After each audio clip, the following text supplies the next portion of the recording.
আমি এতিম হই কাঁদি না কেন, তোমরা বলতে পারো।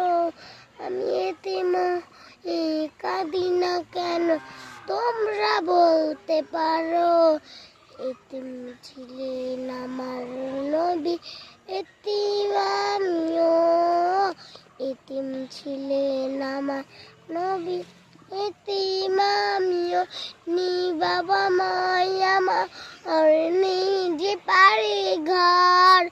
আমার মতো কপাল পোড়া নিত ভাবে আয়, তবু মনে নিয়ে সান্ত্বনা কাটাই দিন রাত। তবু মনে নিয়ে সান্ত্বনা কাটাই দিন রাত। এতিম ছিলেন আমার নবী হযরত মুহাম্মদ। এতিম